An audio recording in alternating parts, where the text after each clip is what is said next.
Welcome. I'm so excited to see all of you guys.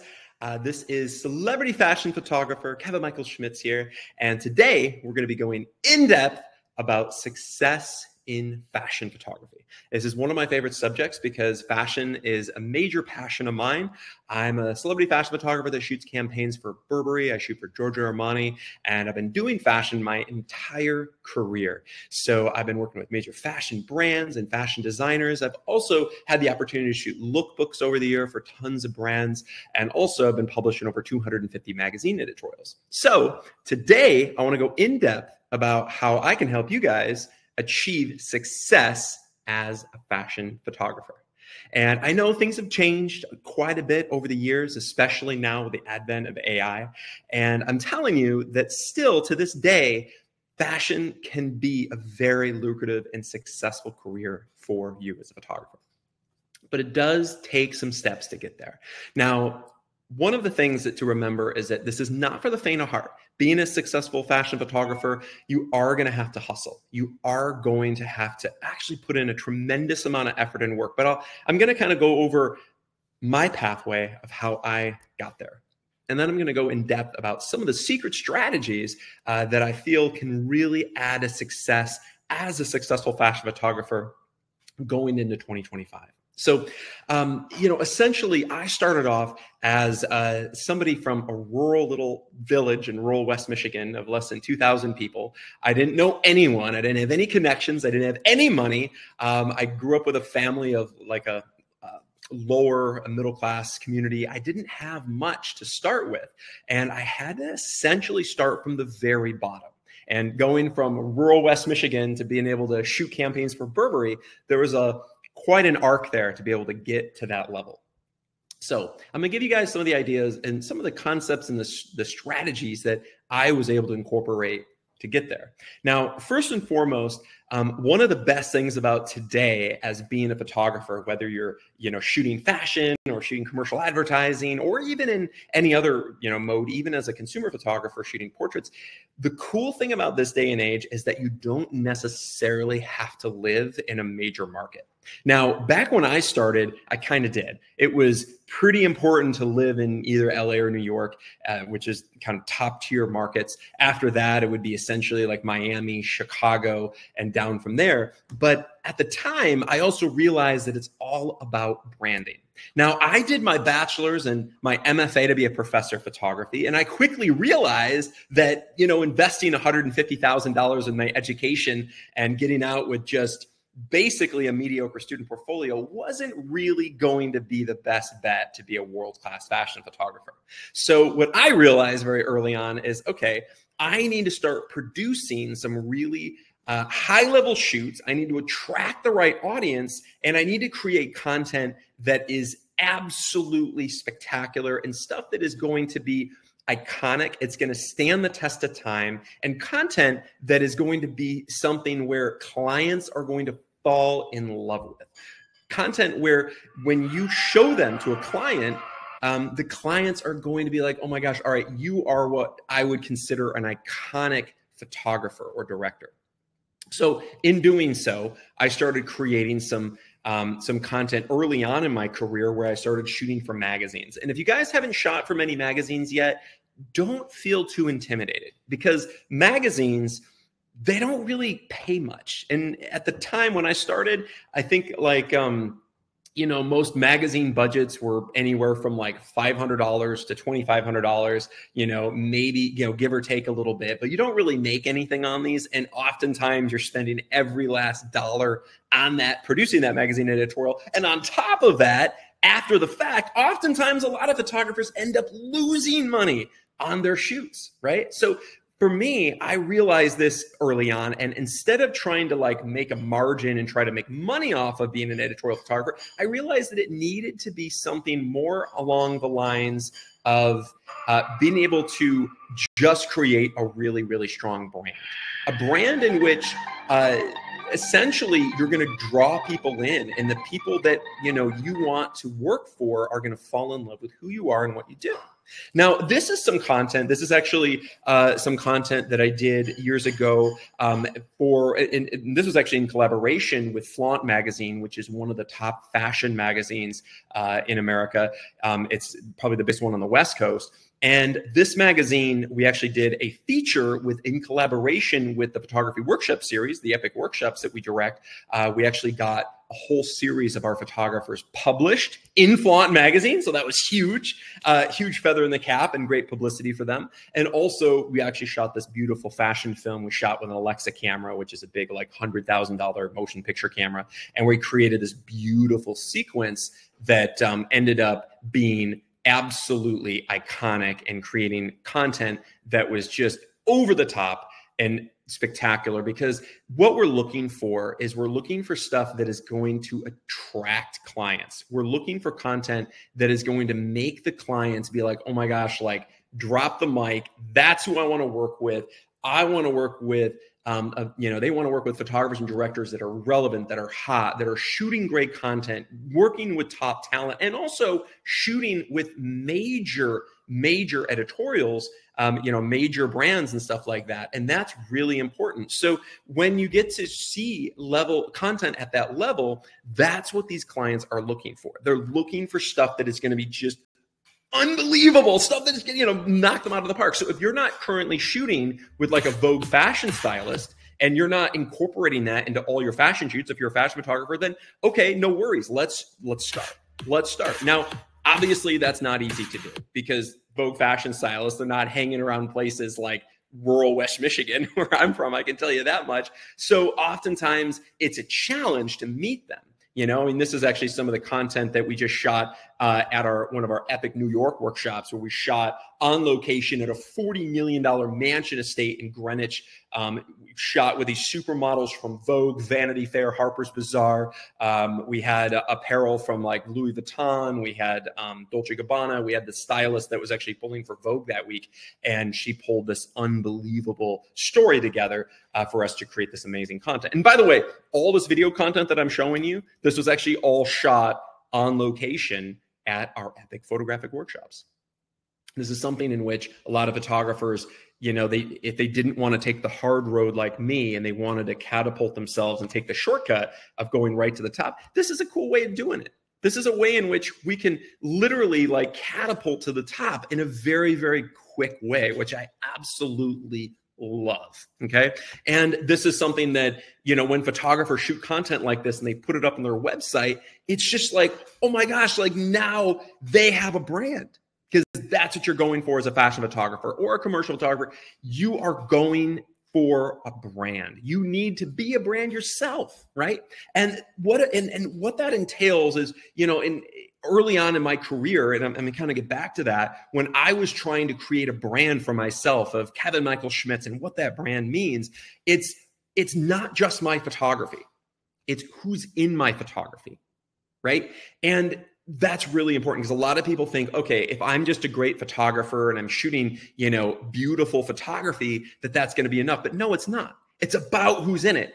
Is there a supermodel from Vogue in your photography? Well, if there is, it's going to make a difference in your brand, right? Because you're now going to be kind of at that same level as Vogue magazine and all the other brands that want to advertise in Vogue. If you're looking for Dolce & Gabbana and Versace and Gucci and all the major brands that are advertising, you're trying to land those campaigns because that's essentially what you're doing as a fashion photographer. You're trying to land those epic campaigns so that you are shooting $100,000 a shoot, $200,000 a shoot. And if you're shooting maybe a commercial video campaign, it could be onwards up to $500,000 a shoot. But I would say, typically on a lot of my commercial advertising productions, they're in the $100,000 to $200,000 range. That's usually for about a 2-day shoot, right? Now, in fashion, sometimes it's a little bit harder because fashion brands don't have as much money as when I shoot for like Pepsi or Smirnoff or one of those brands.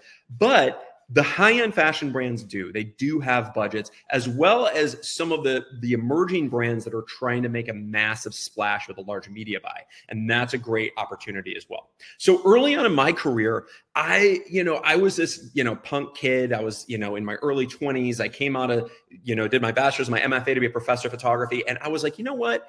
I want My goal is to get represented by an agent. I want to be repped by an agent in New York. I want to be a world-class fashion photographer. I want to be somebody who is being, selected to shoot the big campaigns. And I want to be known. I want to be that brand. And I didn't really, I was trying to figure out how to get there, right? Because I was just a young kid and I was like 24. So I was trying to figure it out. But one of the first things I did, and this is one of the things that I would suggest you guys all do, is early on in if you're starting this journey, or even if you've been shooting for a long time, but you want to level up, meet the top stylists in the area you want to shoot in. So in my case, I did my my MFA in photography up in San Francisco. Then I was trying to decide where to go. It's LA or New York, right? And if you want to be super successful in fashion, go to New York. New York's like the spot, right? But for me, I was like, I came out in 2008, 2009 when like the economy collapsed, and it was like, well, I could move to New York when the entire economic world and recession was happening and everything's being gutted, and it's very tied to the market. The advertising photography market is tied to the market. Or I could move to LA and be in the whole entertainment world and shoot there, where essentially you're in a bubble. And no matter what the market happens, up and down, you'll always have opportunities in a place like LA. So at the time, that was important. These days, you can get away with living anywhere. But at the time, it was important to live in a certain market. So I moved to LA, and I didn't know a soul, didn't have anyone, any contacts whatsoever. But I immediately was like, you know what? Let's start producing some shoots, right? Let's start producing some shoots. Let's start pitching them to magazines and get magazines to go along with it. Let's get some magazines to say, yeah, I want to work with you. I'll give you a little budget to go out and do this shoot and get published. And, so all I did is I started contacting, and then you guys can all do this too. What I would do is go into any bookstore. You can do it the scrappy way I did. And I went into a Barnes and Noble, and you look at the massive, massive racks of magazines and books and everything. You go to the magazines, you open up to the first few pages, and you'll find, after the first few ads, you'll find the masthead. The masthead of a magazine, which is essentially going to list out everybody involved with the magazine, from the publisher, editor-in-chief, fashion editor, photo editor. Find that photo editor and the fashion editor. You can also find this stuff online. I use a database called Agency Access, where it's like a pay to play thing. It's kind of expensive, but I can look up every single one of these magazine photo editors and fashion editors just by logging in. So that's kind of cool. So I do that all the time, and that's something that if I'm looking for a specific magazine, and I want to say go to I want to shoot for Vogue or something like that. I can look up Vogue magazine and I can find out all of the contacts from Agency Access, and I can start contacting them. So this is one way to do it. And this is, I just logged into my Agency Access database, and I went in there and, okay, here's the Vogue, here are the different Vogues. Oh, maybe French Vogue, that's cool. Let's contact them. Here are the fashion editor, Jade Simon, managing editor, Eugene Trochu. You want to start contacting these people. And I would go after specifically like the fashion editor. If there's a photo editor, definitely. Those people are going to be really, really, really valuable. So that's one way to do it, okay, is to go through and to pay to play. Or you just go to a bookstore and you just open up and you look at the mastheads. And I would just take pictures, and I take pictures on my phone, and then I go through and I start contacting, I start emailing them, and I start calling them. But it's very important to do this. And I also put together a concept such as what I would like to call a creative brief. And a creative brief is really valuable because essentially what you're doing is you're putting in all of the footwork ahead of time, and you're like, hey, I want to tell this story. I want to pitch this story to you, magazine, so that you, the magazine, wants to hire me. So this is an example of a pitch. And this is actually, also I had my agent that represented me at the time, and I was able to, put together this pitch. And I strongly recommend you guys do this. It's a fun assignment, but essentially come up with the best, 30 images you've ever seen in your life in, say, fashion photography on the streets in Milan or Morocco or in Paris or wherever you want to shoot it, and come up with those amazing stories with the wardrobe, the models, the look, the feel, the style, and then like literally write out a story, an actual story. And I literally wrote this out. And don't do, like a chat GPT BS, like go and actually write out an actual authentic story. Okay. This is kind of an example. And it could be brief. It could be just like a paragraph long. But then I also list out who the talent is, who the director of photography is, the location, the emotions, the wardrobe, the props, the stylist, all these details. And then I share this pitch with the fashion editor, or I'll share it with the photo editor. And oftentimes I don't just share one. I might share 3 or 5 or however. And what I would also recommend doing is when you contact the magazine, and sometimes the magazines also have this online, but when you contact the magazine, you can also look at not only the masthead, obviously, of who's at the magazine, but if you look on their websites, all the magazines will typically have a media kit. And the media kit will have a placement of what each season of the magazine is going to be. So, the fall might be the fashion issue, might be the September fashion issue. That's a big one for Vogue, for instance. You might have February is the love issue, in line with Valentine's Day, or, maybe in June is the men's issue, whatever. So each one will have a certain issue, and oftentimes they're shooting it pretty far in advance. So if you want to shoot it maybe 6 months in advance or so, and you want to go looking for okay, what's happening 6 months from now at that magazine? And can I align my story to my creative brief to what is going to happen in 6 months' time at the magazine? So is there a pitch that I have that I could pitch to them that might be interesting? That, this is another creative brief idea that, to pitch to them to see if they want to, work with me and say yay or nay. And they could say yes, no, whatever. I don't really care, but I want to pitch them as many ideas as I can. And that way you're not just coming in saying, hey, look at my photography, hire me. You're saying, hey, I'm coming in with an idea, a concept. I already have everything lined up. I've got the stylists I want to work with, the models I want to work with, the locations, everything in line. Just yay or nay. Do you want to give me your budget or not? Kind of thing, right? Now, these days, they might not even give you a budget. So you might have to produce it on your own and foot the bill, which is obviously expensive, but it can be worth it. And the more times you do these editorials, the more publicity you get and the bigger your name gets, So, and I'll give you some examples of some of my earliest ones that I really loved. When I first moved to LA, I would look at mastheads, right? But then I would also contact all these stylists. I knew that the key to this is going to be getting the right stylist, the best fashion stylist, the best hairstylist, best makeup artist. I had all the details. I even had manicurists. I had prop stylists. And, I'm a 24-year-old kid, but I'd be contacting them and I would be saying, hey, I want to shoot some editorials with you. Would you want to be a part of it? And at the time, I was able to get a lot of stylists to work with me for a much lower rate than they typically would, because, these days, a stylist, wardrobe stylist is going to charge $2,500 a day. So if it's a multiple day shoot, say you're doing say if it was a big advertising shoot and maybe you're doing like a 5 days of shooting and you've got $2,500 a day for 5 days of shooting. Then you have another 3 pull days and 2 return days. So you now have 10 days at $2,500 a day. You're looking at $25,000 plus you have to pay agency fees to the agent that represents them. And same thing goes with their assistant, because usually they're going to bring 1 or 2 assistants. Those are usually maybe another $400 a day plus agency. You've got now the hairstylist, which is anywhere from $1,500 to $2,000. So, these things add up.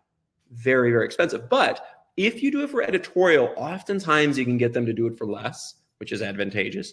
But the key is make sure to shoot it for you. And what I mean by that is when you book the stylist and when you book the models, don't let them control it all. Make sure this is your story, because you're the one producing it and it's your photography and it's going to be for you and your portfolio and your brand. So make sure that it's all about you. And so one of my early stories that I really love, this is one of my first big editorials, was this one. And this is back when like Mad Men came out. If you guys remember the TV show Mad Men about, ad agency execs back in the 60s. And I pitched not only this to the magazine, and the magazine said, yeah, I want to work with it. It was a magazine called 944 at the time, which I don't think even exists anymore. But they were like, yes, I love the story. Here's a budget, and go do it. So I was like, all right, I'm going to take it to the next level. I'm not just going to, pitch this with models. I want to see if I can get the actual actors. I want to get John Hamm, Christina Hendricks. Like, I want to get all the actors that are actually in the show to be in the editorial. And then the ones that I can't get, I'll, I'll get models. So I started pitching the story. Now that I have the magazine, I have the creative brief that I pitched. They said, yes, I love it. The magazine said, yes, go ahead. We can promise you this 15-page editorial. Fantastic. So now I have authorization for the magazine. I took that and I went, because I'm in LA, let's go after celebrities. So I contacted the agents of John Hamm and Christina Hendricks and all the talent that were a part of the show. And I started contacting the top 3, and they actually wanted to do it, which I was like, awesome, that's amazing. But they had a caveat. I think John Hamm's publicist was like, yes, he will be in the editorial, but you have to promise him the cover. Okay, which is fair. And at the time, John Hamm wasn't as big as he is now, but that's fair. So I came back to the magazine. I had to kind of negotiate with them, and the magazine had already promised the cover to another celebrity. So they were unwilling to do it. So sometimes that happens. It's okay. I went ahead and I produced it anyway. And I ended up doing this amazing editorial, and I casted models, stunning models from Ford, Elite, Wilhelmina, the top agencies. And I shot this fabulous fashion editorial. Now, what was significant about this is that I got to work with the best stylists in the industry. And the way that I was able to do that is I now have this magazine on board wanting to work with me. So I started contacting all the stylists. And my word of advice to you guys, contact a styling agent. Because styling agents, they hold all the cards. They know everybody, right? They have all of the best stylists. They have, they know all the big brands. So if you want to ever break in and you want to shoot for Burberry or Louis Vuitton or Versace, the agents know them, right? And they're the ones booking them on it. So they're very, very valuable on that front. But also you want to build a relationship with them so they start sending you their styles and want to work with you. So anyway, I love this. I felt like the styling was excellent. And what I did was I brought this amazing Vogue fashion stylist in. And mind you, I'm 24 years old. I'm a kid. I'm totally new to LA. I don't know anyone. But because they liked my work and I asked a million of these stylists, I got this stylist to go along with it. Now, to be fair, I'll give you guys a little story about this.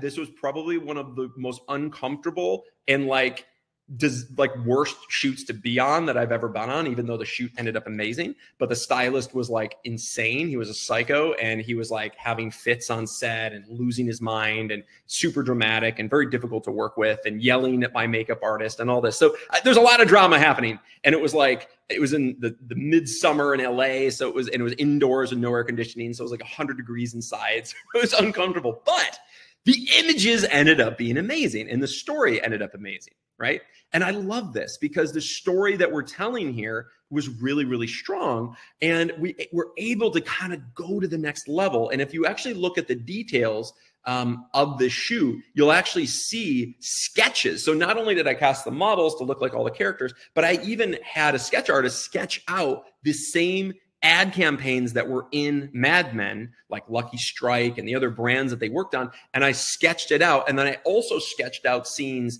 of the actual shoot itself as a storyboard. So we did a whole series of these. Some was with the actual Mad Men stories and some with the actual them looking at scenes of what we've just art directed from this editorial, which I thought was kind of cool. It was the next level, right?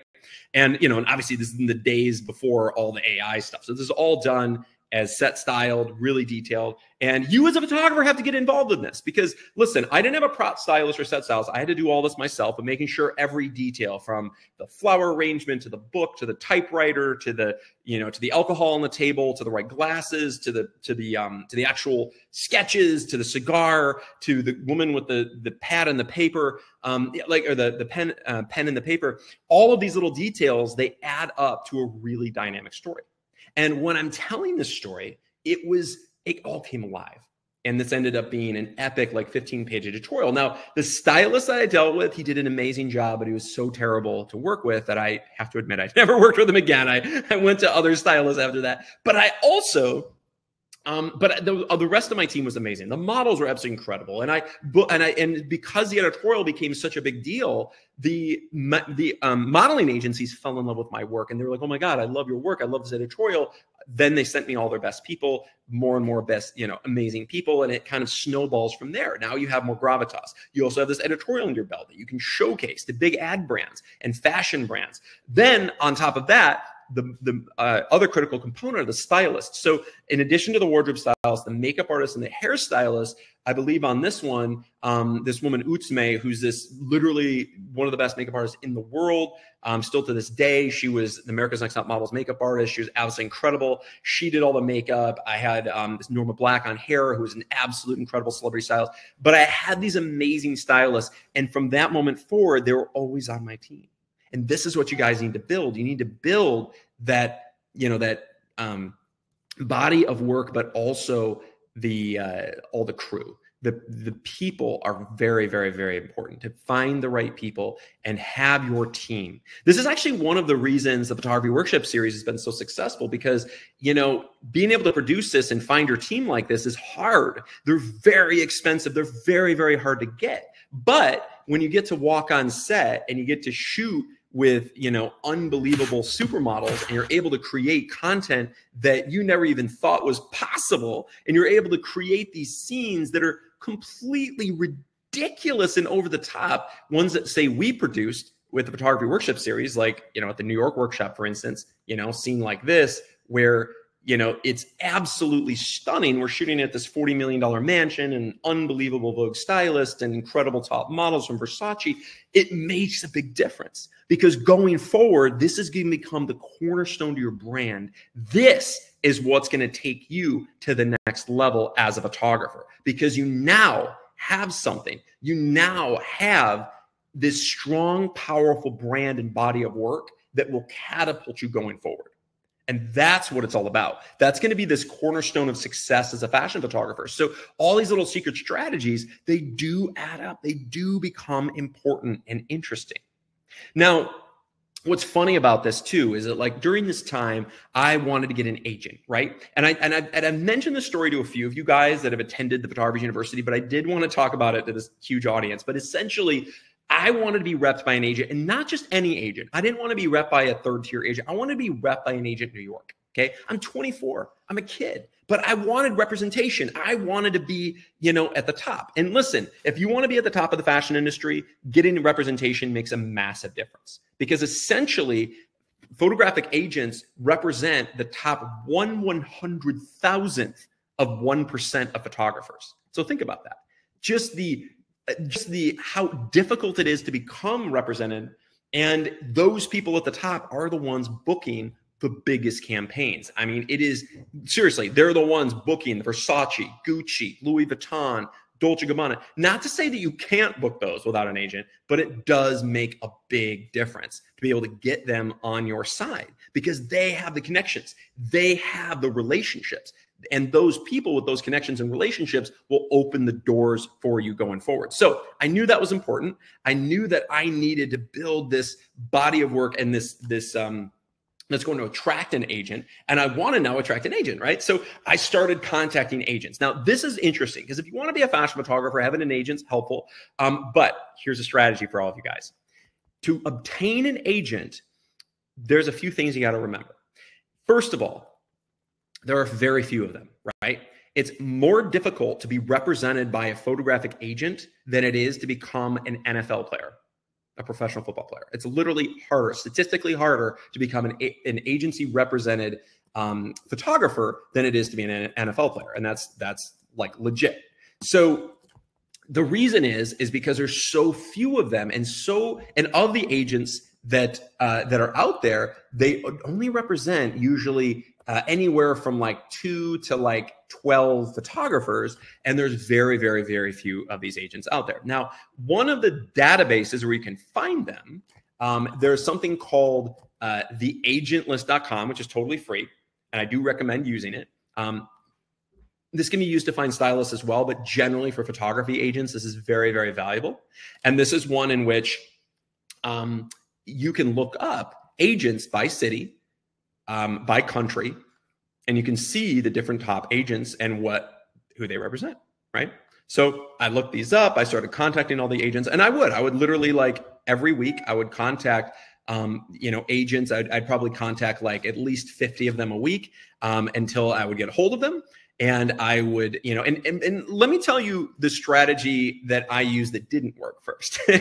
And what that is I would contact them and I would say, hey, I'm this photographer, to introduce myself. I'm interested in being represented by you, blah, blah, blah. What do you think they would say? Oh, I'm sorry, we're not going to add to our roster at this time. And then they would get off with you, right? That's not the way to do it. The way to do it is you need to show them some value and interest, because from their perspective, believe it or not, although agents, they're top tier, and, you've got agents that represent the most famous photographers in the world, from, the Patrick Demarcheliers to the Annie Leibowitzes to the, Merton Marcus and all the big, photographers in the world. But the thing is that a lot of them, they don't, believe it or not, despite what they might tell you, they don't really care about your photography. They care about how much money you're going to make them as a fashion photographer. That's what they care about. And that's really important to know, because when you're trying to, solicit them, you need to make sure that you show value to them of connections that you have that can make them more money. Really, really, really valuable. Okay. So, I'll show you a few of the, maybe the top tier agencies. This would be, and you can find these also on the agent list, but essentially this is one, Art and Commerce. They represent some of the biggest photographers in the world, like Stephen Meisel, Demarchelier. In the past, they've represented Annie Leibovitz. They're A-list, they're top tier. So, an agent like this, they represent these major fashion photographers. They're like celebrity photographers that they get them the biggest campaigns, and the biggest brands are working with them every day. They're working with Gucci and Versace and Vogue and every single day. So of course, this is like the end all be all, right? We're not going to all get there, but it's a good thing to strive for. And sometimes we have to go to a different agent along the way to get there, to kind of rise up. I've had 4 different agents in my career. But the way in which I got my first agent, and this is something that if you guys want to learn more about and you want to get represented, or you want to shoot editorials, or you want to have more success as a fashion photographer, I strongly encourage you guys to set up a photographic momentum session with somebody on my team. Because, I'm with the Photography Workshop Series. We've been around for 15 years. We direct the most elite photographic workshops in the world, and we give photographers the opportunity to shoot the greatest images they've ever shot in their lifetime, guaranteed. And we can guarantee that because I use and leverage my people, all the best stylists in the world, all the best models in the world. We bring in A-list top talent, and we give you that opportunity to shoot with them and create just absolutely mind-blowing content that will take you to the next level. And it's a 5-day shoot. So, over 5 days, it's equivalent of $100,000 a day production. Over 5 days, that's equivalent of a $500,000 shoot that you get to have access to. So when you walk on set of that, it makes a big difference, right? So anyway, I direct this, and it is an incredible experience. It's something in which a lot of photographers, they get really, really excited about this, because what we do is we literally are here to help catapult you as a photographer. And so you don't have to do that grind of 10 or 15 years grinding away at the bottom, just hoping that maybe someday you might get an opportunity to, be a working photographer, because it does take a while. It's not easy. It's very challenging, and we know it. We know how hard it is, and this is why it's very, very, very valuable for you guys to have somebody on your team, a coach. In fact, I put in the offers here. This is a free offer to essentially set up a photographic momentum plan. This is where you can schedule it with one of my team members, a professional photographic coach. I strongly recommend you guys do this if you haven't already. I've also put in the chat, if you guys are interested in any of our upcoming productions, then, whether it's New York in fashion or LA Elite Masterclass or our Elite Masterclass in Los Angeles on fashion in March, where we just saw that epic parachute story, which you probably, found a little intriguing, completely iconic images, but content like this that will create iconic images that will last and stand the test of time. Absolutely stunning content. So anyway, if you guys are interested in any of this, please click that link, set up a session with one of the members from my team, and we can go on one-on-one. It's totally free. But if you guys want, the first link I just sent you was specifically about getting involved in one of our in-person photographic experiences, which are absolutely mind-blowing. We also have an option if you wanted to just set up a photographic momentum session. Maybe you're not even interested yet in the workshop, but you just want to have a coach to help you. We do offer free photographic momentum sessions. These are coaching sessions. And these are really, really valuable for you as a photographer. Nobody's really offering things like this for free, but we do it because I have a team of epic photographic coaches. You'll have to even meet some of them today because we're going to be bringing them on, and they are absolutely incredible. They are completely for you. They're there to help support you, guide you, mentor you, and be there to help you achieve your kind of success. So anyway, back to my story with the photography experience of getting an agent. So I started realizing this is challenging. I wanted to have an agent. I'm 24. I have stars in my eyes. I want to be a big world-class successful photographer, but I'm a kid. And, I'm getting editorials, and that's good. I'm getting some cool work in my book. I have this cool website with, I have some good work on it because I've been shooting these amazing editorials, just like I showed you. Then I'm like, all right, let's pitch these agents. So what I did, and this is what actually the first step was, I contacted an agent and I did the blind way of like, oh, hey, I contacted, it was Artists and Creatives, Joe Lombardo. He was this agent that he is a big, powerful, top tier New York agent. And I contacted him and I was like, hey, it's Kevin Michael Schmitz. I just sent you an email with my link to my work. I'm a fashion photographer. I think I'd be a perfect fit for your roster. I would love for you to take a look at my work and, maybe we could potentially work together. Pretty weak intro, right? But he looked at my work and he said, Kevin, you know what? You've got some really good stuff here. I think you've got some potential. Why don't you send me your book? Right? Now that got me excited. That got me really, really excited. It's like, oh my God, I have an opportunity. I could maybe even impress this agent that might represent me someday. How cool is that? That is absolutely epic. So what I did was I got on it right away, and I didn't have a portfolio ready. So I went to an art store. I went to Blick Art Store. Don't do this, guys, because this is what not to do. I went to Blick Art. I bought this black leather portfolio. It was maybe 11 by 17. It's kind of a weird size. And it was it was spiral bound. I went and I printed off all these pictures at a Costco, and they were just printed on regular luster paper. And then I punched the holes in them and put them in the spiral bound book. And I got this whole thing together. I spent, I don't know, $500 on this thing, something like that. Spent some money on it, put it in a box, like a FedEx box, and I shipped it to Mike, or to, this was, Joe. I shipped it to Joe Lombardo over at Artists and Creatives. And Joe, I don't hear from him. And I'm a little concerned. I spent all this money. I mailed him my book. He seemed interested. A week goes by, 2 weeks goes by. I can't get a hold of Joe. Finally, I get a hold of Joe. I kind of caught him off guard. And I said, hey, Joe, did you get my book? The portfolio that I sent you. This is Kevin Michael Schmitz, and this guy's this high profile New York agent. And he's like, Kevin, what you sent me is absolute garbage. Okay. Your portfolio is absolute shit. I could never show it to anybody. This is complete crap. Why did you send this to me? Right. So, kind of soul crushing, right? But the thing is luckily I'm very good at taking rejection and I don't mind it. And luckily I have a thick skin. So I listened and I said, okay, well, Joe, totally get it. But you loved my work. all the same pictures that you loved on my website are in this portfolio. What is wrong with it? Because I sent you everything you love. So what's the deal? Okay.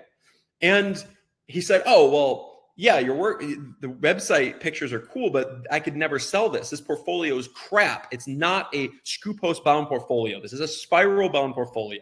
It seems cheap. It looks like you went and bought it in an art store. I'm like, well, yeah, I did. It's spiral bound. It looks absolutely cheap and crappy. The pages are too thin. He named off all these things wrong with it. And I was like, like a bit sad, a bit downtrodden, but I'm like, okay, all right, Mike, or sorry, Mike was my next agent. I said, Joe, no problem. I appreciate your time. Can you at least just mail me this thing back? You know, I spent, hundreds of dollars on this thing. Can you just send it back to me? He says, yeah, whatever. Okay. A week goes by. I receive this box in the mail and I open it up and I look inside and he took my beautiful, what I thought was beautiful 11 by 17 portfolio, leather portfolio, and he had broken it in half and shoved it in the box to ship it to me. And that was a message. It was a message. It was a very strong message. But you know what, though? Instead of crushing my soul, it allowed me to take it to the next level. Because the next time I went around looking for agents, which I recommend you guys do, I had this beautiful portfolio. It was a handmade blue suede portfolio. I had a professional bookbinder made it. I spent a couple grand on it, and I'm a kid. I didn't have any money. I'm just going into debt. Okay. So I'm 24. I have nothing to my name. I'm just putting it on credit cards, going into debt. I'm just getting this portfolio and brand together. But I printed it completely differently. I made it like an 11 by 14, which is standard, screw post bound, which is also standard, beautiful handmade blue suede portfolio that was absolutely stunning. And I used that to when the next agent that I started contacting, and I met this guy, Mike, at AA Reps in New York, another, big New York agency. And I went in and I did what was much smarter is I flew into town and met him in person. And that made a big difference. And he loved my book and wanted to represent me. So that was kind of my story to get to the first agent. But going forward, as I progressed in my career, I wanted to take it up a step up. And I wanted to become represented. I'm in New York. I might as well be represented in LA as well, because, hey, in LA, it's, that's where all the celebrities are. A lot of advertising is being shot in LA. Let's get represented in LA. I think that would, make a big difference. So I started targeting some top agents, and there was an agency called Opus Reps, which at the time it was the biggest agency in LA. They've since split, and they split into JP Reps and then Opus, and then eventually Opus closed down and JP Reps still around. But anyway, so JP Reps, George Perez. Now he represents photographers that shoot for Dolce & Gabbana. He shoots all the time with like Brad Pitt and constantly doing, major celebrity campaigns, GQ, big fashion advertising, big, Vogue editorials, all this stuff. And he exclusively represents celebrity photographers. And anyway, because I contacted all the agents, and I do this all the time, I would contact every single agent. So I got to know all the agents, and a lot of time they'd all reject me. But since George, I still had his phone number in my phone, I called him up. And just by a whim, he had just started his own agency. This is why timing is important as a fashion photographer, because if they're not interested in you now, they might be interested in you a month later, 6 months later, a year later, who knows? This was like a year later. And I contacted George and I started talking to him. And this is my strategy. The best strategy, if you guys want to know how to land an agent, is this. So I started marketing myself really heavily, using agency access and, contacting people in the mastheads, for instance, for the magazines, and contacting advertising agency art buyers and creative directors through agency access, and downloading the list and emailing them and calling them and messaging them, and just religiously. When opportunities occurred, which eventually, if you do enough of that, you'll have opportunities. You'll get ad campaigns that, they may be interested in working with you. And I had an opportunity. It was like 100 maybe 50, 175,000, somewhere around there type of opportunity. It was I think it was like $175,000 campaign for Coffee Bean and Tea Leaf. And it was like a little bit of a fashion lifestyle kind of look with like a California girl holding a coffee cup. And that was kind of the vibe. That's what they wanted for the campaign. And I was like, awesome, you know, cool. So anyway, I had been, you know, I was getting ready to, you know, I was bidding, I was going through the bidding process, which is a whole nother process, which, by the way, if you guys are interested in learning how to do that, that's something I get in depth with Photographers University, where we teach you how to bid on campaigns and make a ton of money as a photographer. Well, anyway, so this girl that I was shooting, I shot this, it was kind of a fashion lifestyle story. Actually, I'll show it to you. I kind of almost did like a spec shoot for them. That was, actually, I pulled it up right here. There's this image. And, but instead I shot it with a Starbucks cup because I thought it would match better with the outfit and everything like that. Anyway, I did kind of this, like, this spec shot, and then in Hermosa Beach, I then, which actually, this is one of the same locations we're going to be using for the masterclass in October, which is awesome. Epic location. But I was bidding on the project, and and we're trying to figure out the usage and the creative fees and the cost and everything like that to shoot the campaign. And I contacted like 10 different photographic agents to get their opinions. And I recommend you guys do this too. One of them happened to be George. In fact, he was on my phone, saved in my phone as Opus George, because he worked at Opus, this big agency. George picked up. I asked him, oh, you still the agency? He's like, no, I started my own agency. It's George Perez Reps. And I have my own agent, blah, blah, blah. And I'm like, oh, okay, awesome. I have some questions for you. You know, you remember me, blah, blah, blah. He kind of vaguely did. But I said, okay, what do you think? And I gave him the parameters of the shoot. I didn't tell him the brand because I knew he would swipe it from me, because they do that all the time. They might steal the project and give it to their photographers.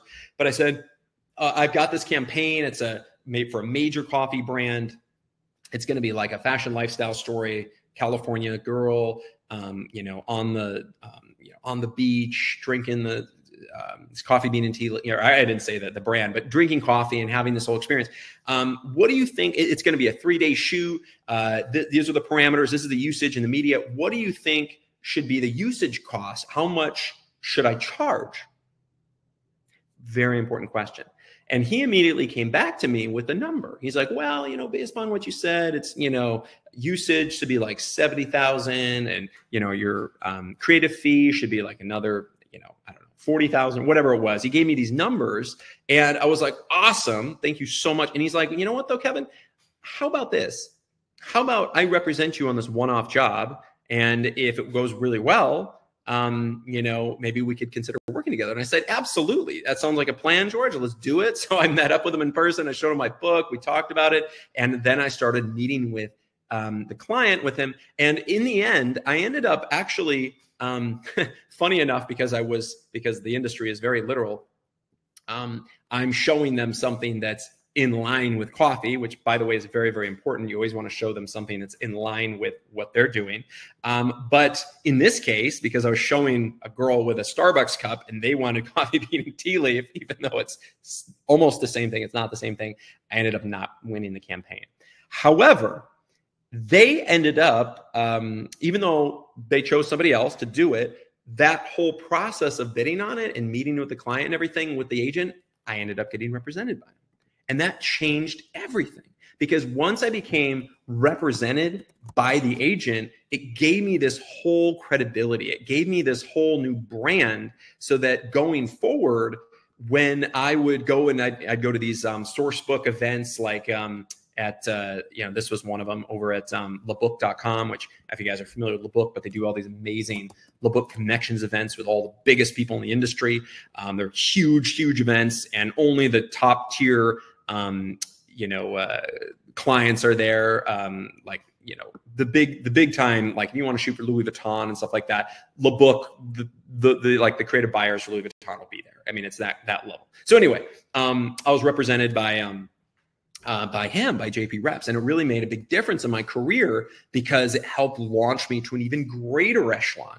And now I had an LA and a New York rep. So that was a strategy that I used to kind of rise up in the fashion and advertising space. And I felt like it really made a big difference in my photographic career going forward, because once I started being represented by big agents and going after even more brands, and listen, it it all started actually from an opportunity that never even panned out, but that's okay. They don't always have to pan out. The whole process of it is valuable because you can use that to your advantage. And these are some like really high level secrets that I'm dishing to you guys. So hopefully it helps. So anyway, we went over some creative briefs. We went over some ideas of how to get an agent, how to actually get represented. I also want to talk a little bit about some of the creative stuff. And if you guys have any questions, please ask the questions in the chat. I would love to hear it, and for you guys to feel free to ask, and to either myself or somebody on my team can actually message you back, because this is a live experience, so I can answer your questions if you guys want to have anything specific that you want to learn. Now, when it comes to fashion, I know that part of this webinar, I wanted to get into evoking expressions, because that's part of fashion as well as fashion art direction and mastery. It's really important. And I showed you guys a little bit with that Mad Men story, but I want to go a little bit more in depth, and I want to show you guys some of the ways in which I like to tell a fashion story, because I do think it's important to be able to tell a fashion story in a really beautiful and dramatic way, and to create stunning content that is iconic and that is going to stand the test of time. Okay, I think that's important. So, okay, so first of all, when you're shooting fashion, you want to think about what is important. It's the feel and also the apparel. Okay, and I think that a lot of times photographers get so caught up in the story and the creative stuff, but they get lost on the actual apparel, the brand. And the brand is important. Okay, so when we're shooting something like this, even though this was technically an editorial for Flaunt magazine, it also we did this kind of as an advertorial. So there's a brand that's called Gents that makes the hats. They're these like high-end hats brand, and so we made it about the hats, and that's a way in which we could showcase fashion, but in a really iconic way and in an editorial. Right. And this was actually one of my promo pieces. That's why it says my name with JP Reps on the side. This is the promo piece I would send out, which these days, I don't really recommend wasting your money on physical promo pieces unless you're going to physically be there in person to give it to somebody. Otherwise, you could just put something like this in the bottom of your email as kind of like a promo piece. Yeah. And Dave, you are asking, do you have an email for further questions and clarifications? Absolutely. I'm actually going to put my personal email on here. And if you guys want to personally email me, you can email me at kevin@photoworkshopseries.com, and you can ask me any type of question you guys want. But what I really strongly recommend is you get on one of your coaching sessions with one of my team members, because I tell you what, it will make all the difference in the world. It's totally free. It just kind of gives you a little preview of what the paid experience is like when you come to like the Photographer's University session, which is a 30-day accelerator with me, where we're actually starting another one at the end of this month. And we're going in depth about mastering your photographic brand, about mastering your marketing, about how to incorporate AI in your marketing, how to take your marketing to the next level and get you in touch with the right decision makers so you can land fashion campaigns, fashion advertising, as well as fashion editorial. Or if you're a portrait photographer or a commercial photographer, we also go in depth about that as well. So not just fashion, but any type of photography, we go in depth about that at the university session. And it's the 30-day accelerator on photographic branding, photographic marketing, photographic networking, and then closing the deal, booking more clients, and making more money as a photographer. So if you guys have interest in that, it's a pretty epic experience. This is a new experience that we've been offering. And this is something that we've had a tremendous amount of photographers just already attend this year. There's the live sessions where you get live access to me each week. You also get one-on-one coaching sessions with your coach each week to make sure you're on track to be successful. And then you get over 45 hours of content, which is pretty sweet. And we have a section just on the business side. We have another section on creative mastery, on photographic posing, art direction, storytelling, and how to produce a shoot. So really, really valuable.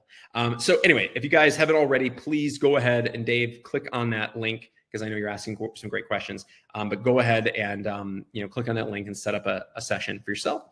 And I think it would really be eye-opening for you. So anyway, when it gets to telling stories, this is obviously like the most fun part, because we're photographers. Like, that's literally what we're here for. We're to tell stories and be creative. The fun part is the photography part. All this other stuff, that's the business part. But I want to talk about both today, some of the business stuff as well as some of the fun stuff. Now, when we're telling these stories, now, granted, these images I'm also showing you, this was actually, we did this as part of our Elite Masterclass. So these are also experiences where we were doing a photographic workshop, pretty epic. Just the scale and the size of these productions, pretty crazy. But essentially, when we're telling these stories, it's really important to have all the details in line. First of all, you want to plan it really well. And I think that a lot of times photographers think these fashion images just, you show up and you take a picture. Well, what you really need to do is you need to plan it. You need to come up with an idea. You need to come up with an inspiration board. You need to come up with a creative brief, like I showed you guys earlier. You then need to pitch that creative brief to a brand or a fashion magazine. Get the fashion magazine to go along with it, and then you start producing it. Now, this is the challenging part. This is where you've got to find the locations, the permits. You've got to book the hairstylist, the makeup artist, the wardrobe stylist, your photo assistants. You've got to have sometimes prop styling, catering. You've got to have, you start casting with the models and get all the top models. So there's a lot of moving pieces. But in a shoot like this, where we shot at our masterclass with a 1930s race car with this unbelievable sleek, like racer kind of Vogue feel. And then we also shot this at an airfield with 1940s fighter jets, which was pretty sweet. This was another one. This was from one of my favorite photographers, Scott Goodwin.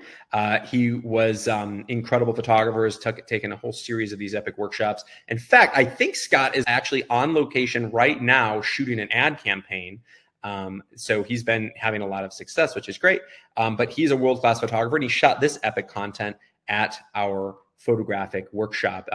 He attended Miami. This was the masterclass in LA on fashion. He's attended the New York experience. He's done some amazing stuff with us, but a lot of storytelling. This was like a tribal fashion story. So when we put this together, we booked out this location, this unbelievable like rocks and desert location, which, by the way, I just confirmed this location for the upcoming workshop in October, which is amazing. We're going to be using this location for 2 of the days. So I'm super excited. I know some of you guys are on that are coming to that. So excited to see you guys there. That location is going to be mind blowing. I cannot wait. And this image, for instance, won him #2 fashion photographer in America award because of the storytelling, the art direction, the pose, and the overall production quality. Because as you can tell, every little detail in this image comes together. The nuances, the feel, the taste, the look, all the details that make this spectacular, that makes all the difference in the world. And it really makes it special. So I love to see photographers just like him create content that's so good that it lands him #2 fashion photographer in America award. I mean, that is really, really spectacular. It makes me really happy inside, and I love to see the success of our photographers. That's why, you guys, I don't call the photography workshop series after my name. The photography workshop series is called the Photography Workshop Series. It's not called the Kevin Michael Schmitz Workshop because it's designed to be about you. It's not about me. It's designed to be about you as a photographer. And that's what makes it really special, is because I designed these workshops specifically with photographer. Giesbrecht is on right now. He shot this content at the New York workshop. Absolutely mind-blowing.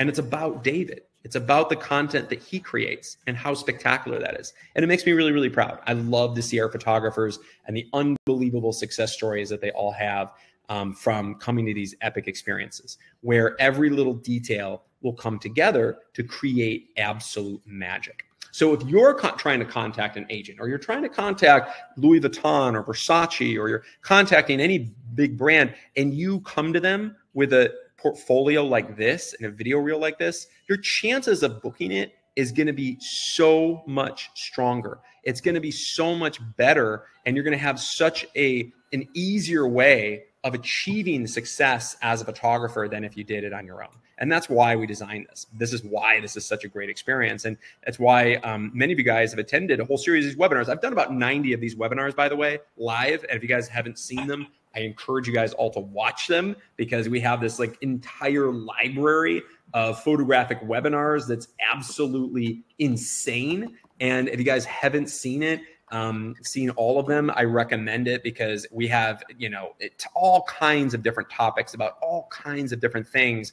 And every single webinar is unique. And it's something in which you can gain a tremendous amount of value from. So if you guys haven't watched it or subscribed, make sure to, I just put it in the chat, jump on and get involved with our YouTube channel because there's so much gold in there.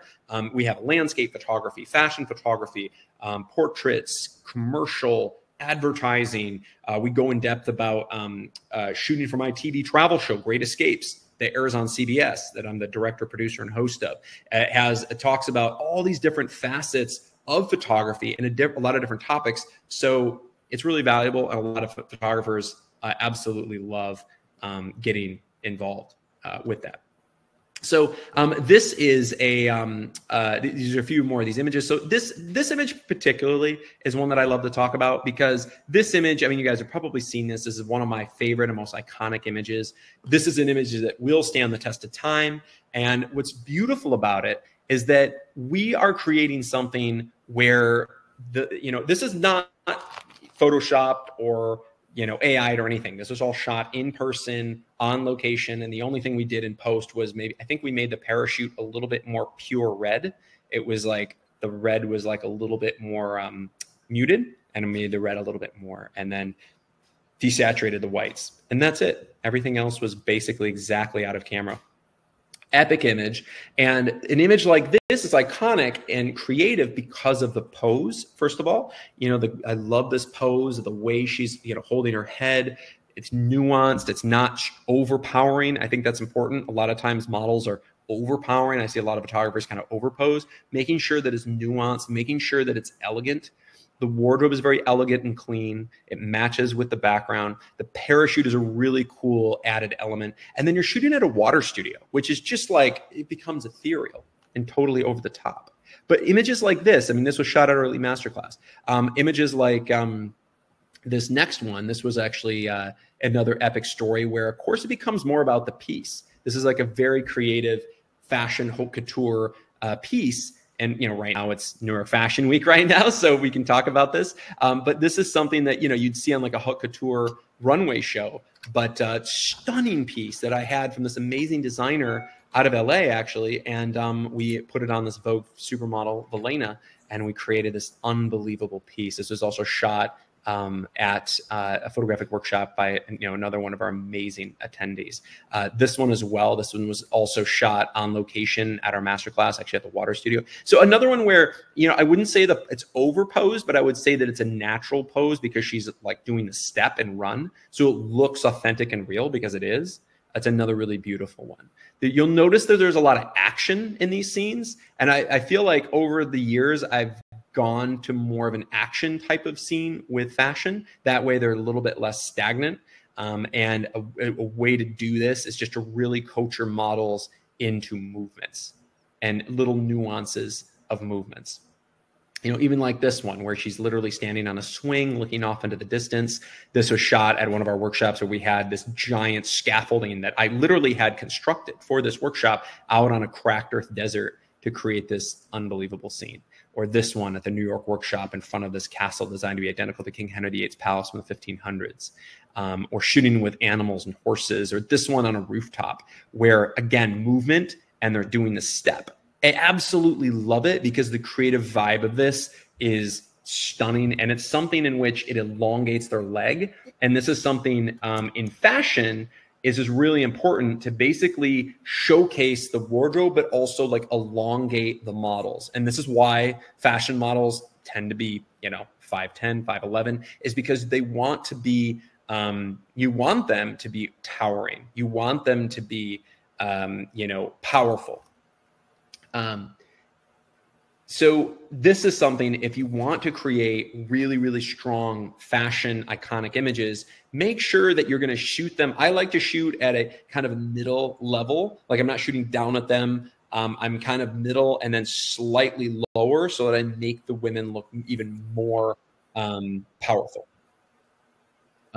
It makes them, more towering. And I absolutely love that. All right. So, this is another one here, where this is shot again at that water studio. But what I love about this is the nuances of the pose. And if you guys, want some guides on poses, I actually have posing guides that I can give you when you join for one of our sessions. And when you join on and do a photographic momentum session, we actually have a posing guide that we can give you. So if you are interested in that, you just have to make sure to show up and get on Zoom. And guys, if you guys do, jump on one of these momentum sessions with, from my team, make sure to show up, because they are busy people and they are dedicating their lives to helping photographers and guiding photographers. They're absolutely incredible people, and they are getting on Zoom personally with you. So make sure to show up on time, even 5 minutes early. Make sure to be on your computer. Make sure to be ready with bells on to go in depth about all aspects of your photography business, because it's really, really vital. Now, I did want to actually introduce you guys to one of the amazing people on my team. This is the great Eric Smith. Now, hello. Is an amazing photographic consultant. He's absolutely incredible guy. And what's cool too with Eric is I actually just flew Eric in to come to my 49-room palace in France. So if you guys don't know, I own a 49-room 13th century palace in Massillon, France. And he and I actually just flew Eric in to come and stay. So Eric also just had this amazing experience staying at my castle. And this is actually the castle that he was just at. So this is my 49-room palace in France. And Eric was just here hanging out with me a few weeks ago, which was pretty awesome. So Eric, first of all, welcome to the call. And why don't you tell us about your experience at the French Dream Castle, and then talk a little bit about how you coach fashion photographers. Well, the French Castle was amazing. I mean, it's hard to even do it justice in the pictures. So, you've taken a ton of work and detail, poured it into there. Me and the missus had actually just went through the Palace of Versailles, and we get to your house, castle, and start walking through, and it's like, hey, I've seen that painting. I've seen that painting. So you got all these really, these really cool hand recreated image, like paintings directly from Versailles, gold leaf coatings and like 150 gold wall sconces and chandeliers. The floor is marble. But the best part was that you are an amazing host. Oh, thank you. So that was really awesome. But yeah, everything inside there was just decked to the nines, and it was a true luxury experience. Well, thank you. Thank you. Yeah. Well, it was wonderful to have you and your wonderful wife. You guys got to sleep on a $30,000 gold leaf bed. You guys got to have this experience of a lifetime going through, and also having champagne 6 stories up on the tower. You can actually get on top of the square tower and have champagne at the very top. So during a meteor shower. During a meteor shower, saw like 30 shooting stars. Yeah. It was pretty incredible. In fact, like last week when I was there, there were massive firework display visible from the tower. So it was actually pretty incredible. Anyway, we do also offer an epic fashion workshop at my castle that we do we're having in July. It's an unbelievable experience where we bring in supermodels from Milan and Paris. You guys got to see some of those images. Incredible experience. I'm glad Eric got to attend, so he got to see what the castle's all about, which is absolutely amazing. We have 12 acres, and it's an unbelievable experience. So, Eric, why don't you talk because I know a lot of these photographers are also really interested in helping their fashion career expand. Maybe they want to go to France. Maybe they want to shoot in Paris. They want to, go to New York and shoot at, New York Fashion Week and shoot big campaigns. Why don't you give us some guidance and maybe kind of run down what kind of strategies you recommend for a photographer that wants to be more successful as a fashion and commercial photographer, and maybe what they can get out of a photographic coaching session with you? Sure, absolutely. Yeah, I mean, when it comes down to it, the most important aspect for anybody, I believe, in photography is going to be the quality of your portfolio. And, that's true across all mediums of photography, of course. But, when you're looking at going for higher end commercial photography, at that point, it's also kind of like you mentioned in the beginning, it's about who's in the photo, because, these agencies and these big brands that represent themselves with their own marketing, they can receive, Joe Lombardo was saying 100 to 150 portfolios per week or more. So they have to screen through that. So it's really important to have, shots like you're seeing here on the screen, because you want to look at it on the term, not in the terms of like a standard consumer client, but on the terms of an advertiser. So, with what they're doing, they have these massive budgets, 50,000 to 300,000 on the range, most of them.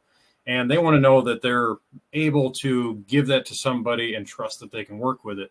So, it's really important to have the proof that you've been on these type of shots, because something they're going to look for, they're going to look first to see if they recognize any of the models, because they know who all the top agency models are. And that's going to help them, stay looking through your work. And then they're going to be looking at production value, because I talked to a lot of photographers who have some, good quality models, from agencies in their book, but it's just usually one-off in-studio shots only. And you can come off more like you only do, test shoots for models, because what they're putting together is a production. It's almost like a movie scene, and you have to sell the whole thing in a split second and capture that moment. Like this one here was John Wooten's photo. I think he got number 7 fashion photographer in America from that one. And this was actually, his first time at a workshop. So that was a really impressive shot. And, when they're looking through this, they're going to be looking at the production value. They're going to know all the clothes that he's wearing. They're going to see that there's a whole airfield with World War II era airplanes, and they're going to know that this costs money to put together. And you definitely want to go through your work and find, especially while you're getting up to the point where if you don't have access to, top agency models, because they're very restricted access without the right connections, then what you want to do is put, emulate this type of work and start going for, medium-sized campaigns, maybe more in your local area. One of the things that we do in the coaching sessions is, I like to go through the photographer's current book of work and help them understand the difference between what is commercially viable and what kind of photos they just like. Because sometimes, you can fall in love with an image that you think is really great. It might be a great image for whatever purpose it was. Maybe it was for a senior photo shoot. Maybe it was for a branding business, and they just wanted a standard portrait where they're posing and smiling at the camera and giving a thumbs up or whatever it is. And, that may not be commercially viable, even if it was a great picture for the client at the time. And, so I like to spend some time going through the portfolio and looking to see what kind of images they have that are more commercially viable, and seeing like where they're at in that process. Because with your portfolio, you're only going to be as strong as your weakest image. Also something, I can look at with photographers in the coaching sessions is to see if, the website that they're using now, which might be really family friendly and greatly geared towards weddings, and senior portraits and things like that. Is that the type of thing that you need to have on a site that's directed at commercial clients? Because typically it's not. And, if you want to 100% focus on commercial clients, then you got to kind of wipe clean anything that's consumer and stick just with that. But if you need that business coming in while you're growing the commercial end, then it's best to just potentially start a different website that has specifically commercial work, because you want to look like that's what you specialize in, and that you're not like a jack of all trades and a master of none. And I know I definitely see some people in the chat that I've done coaching sessions with, and I know I've done this with a few of them, and you guys can certainly let people know if it helps, because, like looking at your work from a different point of view for somebody who is determining whether or not to give you 30,000 or 50,000 for a campaign, when you're working your way up through the campaigns, that's a big decision. It's a lot of money. It may not be necessarily a ton of money to them. It's just part of their marketing budget, but it's really important to, put that whole, your best foot forward on all that portfolio for anybody who's looking at your work, because it can also help you get, the clients that are going to spend a little bit more money on their family. So you can be a commercial photographer and get work in your local area. We actually had one of our photographers, Crystal, was telling me that she did a senior photo session for like $15,000. Now, most photographers, that's going to take 15 to 30 clients to get. But, she was, top 10 fashion photographer, had this amazing website, had a bunch of content from the workshops, and, really honed in on the look and all the, everything that she's learned from Kevin. And, she's able to get a lot more money from even local clients that are wealthier clients. Because really, you can, if you're going to specify a niche, which is usually the best business practice in general, it might as well be a niche that's specific to clients who have a budget, because then you can spend, less time going through these motions where you're meeting with somebody for $300, $500, $1,000, like even $2,000. Like I talk to photographers who do weddings for like $1,500, and it's like not worth the time. So, you have to create your brand, most importantly, to highlight that you're a strong, commercial, viable photographer who specializes in that. And if you, keep that separate from the other side of it, that's usually a good way to go about it. And then as far as, like what makes a successful photographer, talking to, hundreds of past attendees from the workshops and getting feedback from all of them, and seeing what their stories look like as they utilize the work. The ones that have the most success, well, they do what we told them to do. They follow the blueprint, because, it's not one of those things where, it's one of those things where you can either find out the hard way and go through the motions and, like try this and try that. And if this doesn't work, it might have worked if you tried it a little bit longer, and people get stuck. A lot of photographers I talk to, they get stuck in that, like, I don't know what to do phase. But, we can show you the blueprint of, like what steps you need to take, what does work, what doesn't work. And that's really important information to know, because it saves time, and time is the best currency that you have, because all that time that you're making mistakes one way could be spent just working on the plan.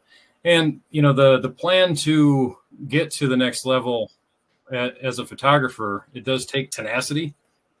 You were talking about it in the beginning, you call it hustle, and it's like, you have to be really tenacious and just keep going after it. Tenacity actually originally means grip, to have great grip on something. So it's like, you have to see where you want to be and just hold on tight to it, even if you get told no a bunch of times.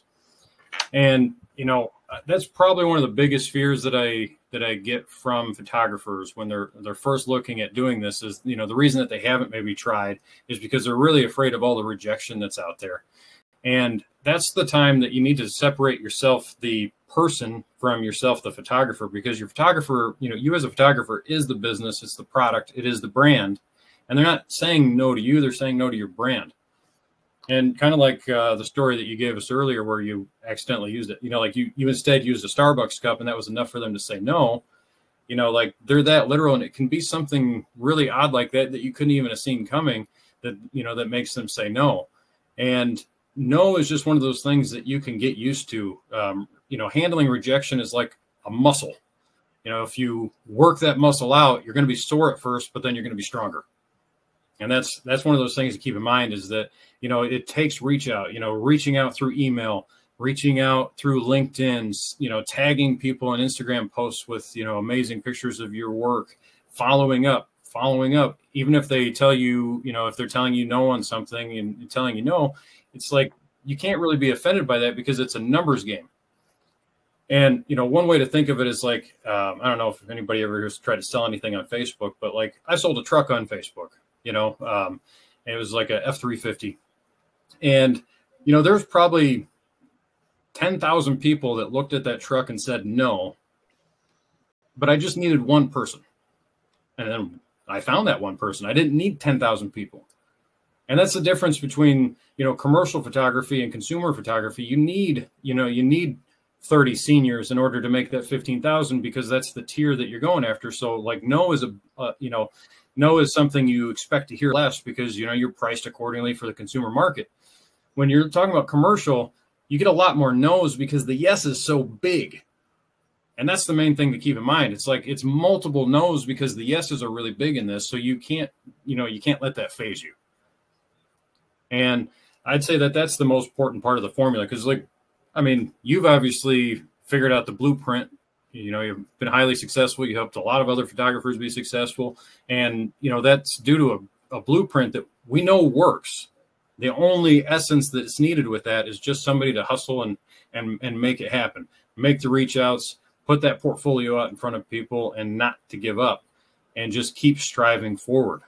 So that'd probably be my best advice, and some of the things that we can really get into detail in on a personal level on a coaching session.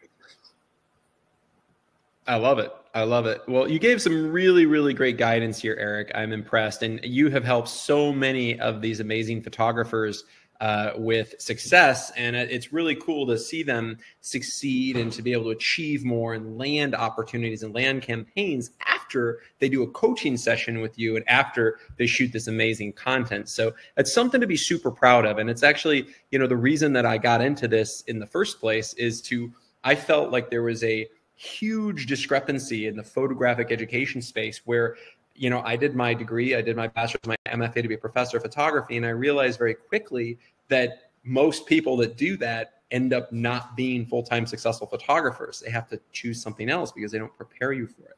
And a lot of you guys, whether you've been shooting for 20 years or whether you're maybe not even a photographer and you're trying to emerge into it, or, where you're starting out, but what it takes is to be able to connect with the right people at the highest level and to be able to shoot with world-class production. And the only way to get there is to spend a huge amount of money, make tons and tons and tons of connections. It takes thousands of hours of work to be able to just get in the door, or come to one of our epic photographic workshops and it'll save you a decade of time and hundreds of thousands of dollars. So that's why I created it, so that I can guarantee that you're going to photograph the greatest images you've ever shot in your lifetime in fashion, because of the scale of production, the quality of the production, and because of essentially the overall value of this content and what you can do with it. And once you can, talk to our coach like Eric, and he can guide you on how to, not only leverage this content, but also what to do with it afterwards. And he'll stick with you. And that's the cool thing about us, is we work with you before, during, and then afterwards to make sure that you're successful as a photographer. We don't like to just, have you come and experience something and then disappear. We want to work with you for years to come. And that's why we've been around for 15 years. And we've had an unbelievable success stories. So, Eric, when it comes to photographers that are pursuing fashion, what do you feel is like the biggest mistake that you see them make? When they're starting to pursue fashion, well, I have seen, a lot of photographers put on different, studio shoots and not ever do anything that's outdoors, not ever have anything that's, got multiple models. And I'd say that's probably the most common one, is just single model photos over and over and over and over and over again. So they've had all these opportunities, and usually because they are doing test model shoots, that's what their portfolio mostly consists of. And if you have access to these models, then sometimes it's a good idea to, make sure you get those scheduled at the same time, so you can get a couple models at the same time in a scene that tells a story. Because, one-off shoots with models is going to make you look exactly like that. And they're not, if you're looking for a commercial photographer, basically a photographic director, somebody who can handle a campaign and produce and put a whole scene together, they're not going to trust that you've done that if you just look like you only do single model shoots constantly and consistently. So, multiple model shoots is probably one of the big ones. And then, if you have access, getting top agency models and getting the right faces in your portfolio too. But yeah, definitely way too many shots. And then another thing is that they'll typically in their portfolio, they'll have a lot of the same scene over and over and over again. You might have 8, 10, 15 photos I've seen in a row of the same model and the same scene with different poses before you get to the next one. And then before you get to the next one, it's like, pick your best one. Pick your best shot or two, and then don't have them right next to each other. Shuffle the deck a bit. You want to have your best foot forward, pick a hero image, like what you're most proud of and most iconic. And then you also, it's good to get some feedback on your portfolio that's not friends. Your friends and family think all your photos are great. Just so you know. You know, like they think they're awesome. Like they think it's cool that you're a photographer, you know, but you know, get somebody who doesn't know you. So like, that's one thing with the coaching is like, I can look through a photo and look at it from a different point of view. I'm not looking at it as a friend, family member, you know, anybody like that. And, you know, what I am mostly trying to do is looking at it from somebody that would be hiring a photographer. Like what's their viewpoint on it? Because that's one of the great things about the network and community you've created around the, you know, the workshop series is that, you know, you've had all these panelists, advertising agencies, you know, bringing in their top people, you know, guys that represent Fiat, you know, and Chrysler and all these major brands. And, you know, people like Joe Lombardo, is that we've gotten a lot of advice from the other side of the fence. You know, we've had the chance, and photographers who've been at these workshops have had the chance to look at, you know, major heads of these advertising agencies that represent the biggest brands in the world and ask them, hey, if I sent you an email, what would make you open it? But yeah, that would be probably one of the most common things that I see is that, you know, the portfolio isn't refined enough. So you should never just be satisfied with your portfolio after you're done with it. Get some eyes on it, you know, get some other people to look at that can give you some honest feedback. I love that. And a note on that though, is like, make sure that they're qualified people, because Eric mentioned a good comment there about how if they're just your friends and family, they're all going to love you and they're going to say a bunch of positive things, but it's not going to be constructive. You want the, you know, top decision maker people and photographic coaches and guides that can actually give you honest, direct feedback that is at a really high level, that understands the industry. And that's why I think it's really valuable to get on a momentum session. So that's some really, really, really good advice. Now, Eric, thank you so much. You've been an absolute inspiration. And if you guys want, if you know, the photographers that are on right now want to jump on a coaching session with you, when you guys set up your session, just make sure to specifically request the coach that you want to work with. I have a whole team of amazing coaches. They all have different specialties. And I think, you know, Eric is absolutely brilliant with helping photographers make more money and with the business side, and be able to basically take where they're at as a photographer right now and how can they execute being a successful photographer to make money and do this as a really good living. So that would be my suggestion, is if you want to talk to, you know, to a photographic coach that specializes in making you more money and the business side of it, Eric is a perfect person to jump on with. But thank you so much, Eric. And it was wonderful having you at the castle. Yeah, it was fun. I wish I was still there. You'll be back. Can't wait to have you and your wife. Excellent. Thank you so much, Eric. Of course. Awesome. All right, guys. Now, I also have another amazing panelist that I wanted to invite on. And that was incredible to have Eric, because he is absolutely brilliant. And he has helped so many, like literally hundreds and hundreds of amazing photographers that he's coached and helped really make a difference in their life and their career. And it's really, really special. Now, I did want to answer some of your guys' questions, because this is a live session. I know Dave Roy asked, if someone is a complete beginner in fashion photography, does it make sense to book a session with a photographic momentum session? Absolutely, Dave. I think that we have a lot of beginners too. Totally fine. We have a lot of people that maybe they're a hobbyist and they're, you know, they do another career and they want to do this. They're interested. And absolutely, you can set up a momentum session. We can work with you at any level. It's all good. So definitely set that up if you haven't already. And I can't wait to meet you. Anyway, I'm now waiting for our next panelist to jump in, but I wanted to answer a few more questions. If you guys have any, please shoot. Asienzo James had, hey, what's going on? Good to see you, Michelle. Hello. Let me just answer a question. Then I'm going to bring on the great Michelle McLean. So Asienzo asked, how do you get out of clients backing down as soon as you mention your price to the clients when the client requested your time to photograph them in fashion? Okay, well, Asienzo, it is really important to make sure that you have the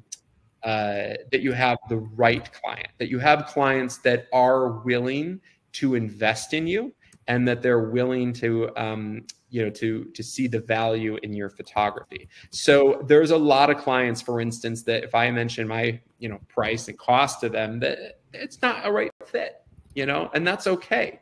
I personally would never pick up my camera for under $30,000. I just don't even bother. It's not worth my time. And at this point, and I would say I've been saying that for years, and it's pretty much the set parameter. But even now, especially with inflation, it's probably more like 40,000 these days as far as minimum cost for me to pick up my camera. And there's plenty of clients that aren't going to spend a minimum of that. So it's okay. I can refer them on to my other wonderful photographers that I mentor and guide. I can refer them on to you. But if you do run into that, Asienzo, I do think it's important to educate them on the cost, the true cost of production, the cost of what it takes to produce a shoot with locations and with production, styling, what you need to be paid as a photographer. If there's usage on it, because it's a fashion image, if they're going to use it for an advertisement, there's usage fees because it's going to be used for media buy. And one tactic I would use, Asienzo, is if it is an actual fashion client, you need to make sure to ask, where is it going to be placed? What's the usage of the image? Because if the image is going to be on, say, a print ad in Vogue magazine, it might be $150,000 a page to place it. And if they're going to buy a page in Vogue, they're probably going to buy a page in a whole bunch of other magazines. And if they do that, it may be a $1.5 million media buy. So, they might try to take advantage of you as the photographer by trying to negotiate you down. But in the end, they're going to spend a huge amount on the media buy. And that's why you should be making sure that you're getting paid what you deserve. And you should always get a percentage of the media buy. We can talk about this further in the Photographer's University. I go really in depth with it. But I always, me personally, if I shoot for a fashion brand that's not a major brand, if I'm shooting for Burberry, I'm doing it usually either directly to Burberry or I'm doing it through an ad agency, but it's a major, huge thing. And I typically am not handling the media buy. I think I did 2 campaigns for Burberry last year, and I didn't handle their media buy. I just did the shoot. But if I'm handling the client's media buy, meaning if it's a smaller client and they don't have an ad agency, I will also handle that. And what I do is I find out not only how much the media buy is, how much the spend is. So if it's 1.5 million, you should be getting a minimum of 10% of that as usage just on the content. In addition to that, if I'm doing the media buy, I'll do the 15% of usage as media placement. And then I'll negotiate on the back end with the media company for the placement. So if it's Nast or if it's any of the the major publishing companies, for instance, I'll negotiate on the back end a 15% fee buried into it. So in addition to 10% usage, 15% media buy, I'll also have a 15% referral fee baked into the budget. So oftentimes I'll walk away with 40% of the media buy. So it's pretty substantial. And I do recommend doing that because you can make a lot more money. It can afford you great opportunities. And I go much more in depth about that at the Photographer's University, but just a little taste. So anyway, Michel, is wonderful to have you on. Michel is an amazing photographic consultant, and she coaches photographers. And I think that one of the things, Michel, that a lot of photographers struggle with more than anything is confidence. And when I say that, I mean, a lot of photographers, they don't really feel very confident or good about themselves, or maybe that they're not good enough to be able to land a campaign for, Burberry, or that they don't have the confidence to ask a magazine to publish them. And a lot of times, because of this lack of confidence, they kind of stagnate and they don't really progress. And I think that if you're stagnating and you're not progressing and you're just stagnating in your career because of a lack of confidence, well, this is something that we need to help you with. And Michel, I know you've been kind of bouncing in and out. I think maybe your connection there, but Michel, I would really love to hear any of your guidance on suggestions for building confidence in a photographer to shoot fashion. Absolutely. Thank you for having me on. It's exciting to be here with you guys. So first, I want to point out that confidence is a skill. So confidence is literally something you practice and you have and you become. So there's a few different ways to look at this, but one is knowing that if you're starting with no confidence, you get to practice and fake it till you make it. You know, like the old saying says, but as you practice faking it till you make it, you literally will become it. Confidence is something you practice and then you literally become it. So that's one way. And I want to give an example. Let's say you're going to make a phone call and you have this really like meek and I was wondering and I was thinking, right? There's like that version, the more like meek. And then let's say then the other version, you put on your confidence and you're like, yes, so I'm really excited. I have such and such going on. I'm really excited to work with you guys, right? You're just assuming that you're going to get to work with these people. That's another total different way, right? And think about the client on the other end. They're like, oh, he sounds like he knows what's going on. Versus if you're like, yeah, right. So just little simple things, even like tonality and how you communicate. Communication is key. Communication is key for every element in life, right? But especially in photography, as you're landing these huge deals. And this is just an example of no matter where you are in your photography career, right? You could be a basic beginner or you could be sky high doing phenomenal right now. No matter where you are, confidence is a skill you can practice, master, and continue to elevate. So one thing I like to teach is to think about the version of you who in your mind has made it, right? The version of you who you've landed these huge campaigns.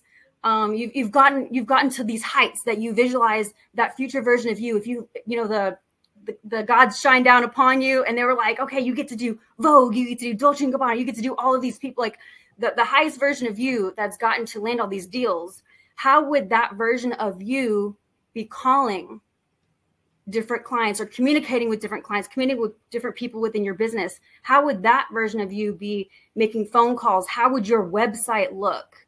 You know, what kind of coaching would you be receiving? What kind of companies would you be a part of? So it's considering those kind of things. That's one of my favorite exercises to have people do, is to like look at that future version of you and really consider what would that future version of you be doing and acting and communicating and wearing and showing up. How would that person be showing up at the highest version? And then taking action from there, then calling up, you know, the magazines, sending the emails, doing the actual action behind the work, you know? So that's a huge thing, is how you show up, and showing up from your highest standpoint is one of the biggest keys. And then I would also say saying yes to opportunity. Let's say something shows up for you and you're like, oh, I don't even know if I have the skill set to do that. I don't even know. It's in that moment saying yes and figure it out along the way, figuring it out. Say yes to the opportunity that's in front of you, and then knowing you can trust yourself and you'll figure it out. Because what I've also seen is a lot of people, they're too fearful that they won't have something figured out or they won't do the perfect XYZ. So they don't execute. They don't say yes. And so big part of confidence is the courage to just say yes to the opportunity and go after the dream, go after whatever is coming to you and presenting itself, and being willing to, you know, let the dream unfold. So those are a few things. Well, lastly, I'll mention mastering the craft. Obviously, you want to actually master the skill, not just fake it till you make it. You want to really make it. You want to really have the skill set when it comes down to it, right? You want to actually have the skill set. So lastly, I would say is mastering your craft, actually studying your craft, practicing, you know, actually doing the progress and the action and the activity that takes, you know, that takes it. So with that, I will pass it back to you, Kevin, and I'm grateful to be here with you guys. Hope to talk to some of you guys soon. Absolutely. Thank you so much. And that is so valuable, because so many photographers struggle with confidence.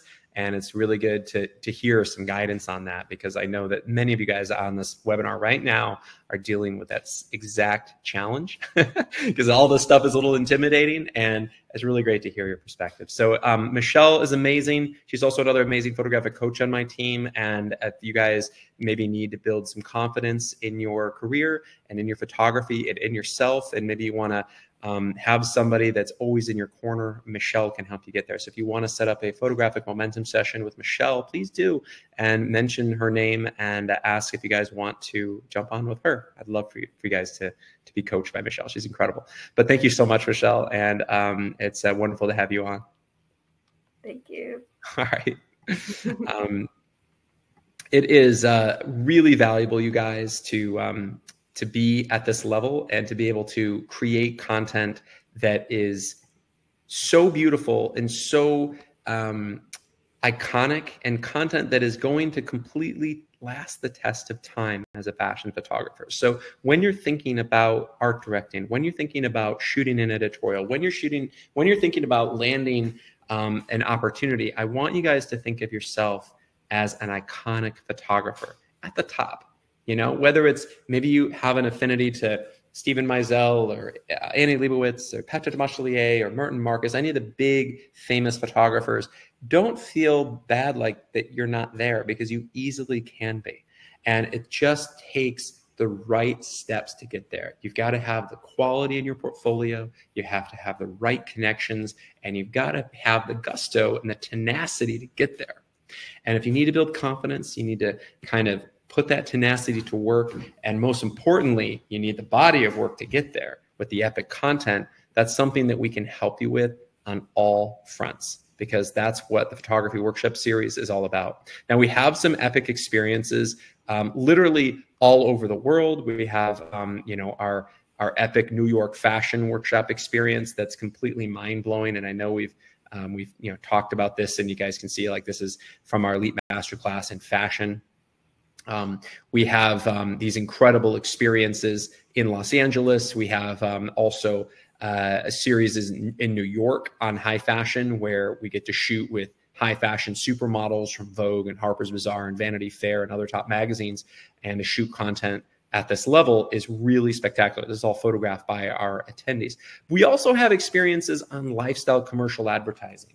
And that's something that's very unique, because I know we're talking about fashion today, but if you want to get into fashion lifestyle, or you want to shoot commercial advertising, which is extremely lucrative, and it's essentially the highest paying form of photography, we do have an unbelievable experience in commercial lifestyle advertising that is absolutely stunning.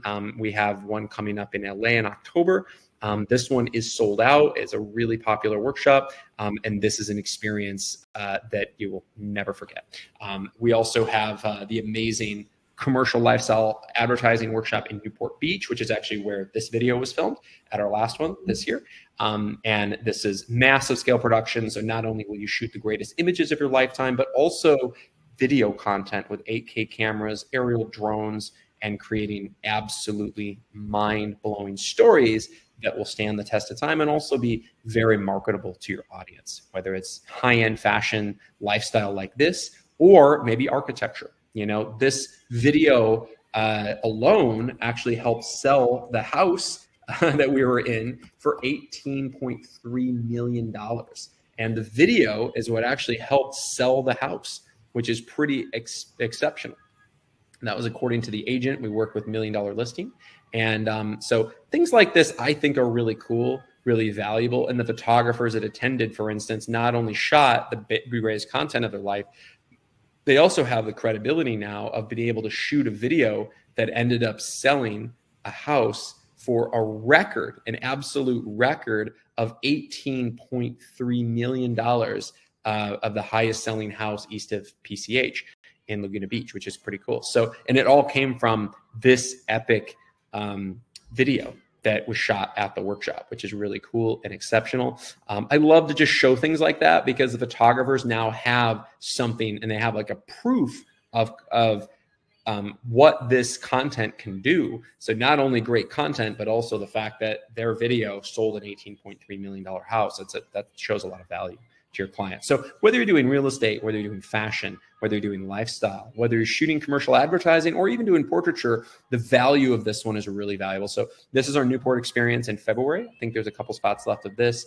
We also have our high fashion production in March, which is the one where you guys got to see with the water studio, with shooting with unbelievable massive production with like a Mad Max story. It's where we've won most of these photographic awards, where we've won over 250 photographic awards in the last 2 years with the top 10 fashion photographers in America. We won 7 out of 10 of them, most of which were actually shot at the Elite Masterclass, which is pretty unbelievable. So this is really, really exceptional. and amazing content. And then, of course, we have our epic experience in Miami. Now, I know some of you guys on here personally have been to this one. I know David, I know Mike has been to this one, and a whole bunch of my photographers that are on right now have been to the Miami experience, which is one of, I would say, a crowd favorite. And if you guys are interested, we also offer this epic experience on swim and lifestyle photography. This one is on location in Miami Beach and Key Biscayne, where we photograph with supermodels from Sports Illustrated and Victoria's Secret and Playboy, and also this girls from like Miss Universe. It was absolutely unbelievable. This one was actually shot on Key Largo at a mansion owned by the owner of Elite Models Miami, which is pretty cool. So we have this epic experience as we have sections on swim as well as commercial lifestyle advertising. So you also get the opportunity to do both, which is really, really cool, to do both commercial lifestyle advertising as well as swim photography. So I think that there's a lot of really cool value of what a photographer can get out of the Miami Beach experience.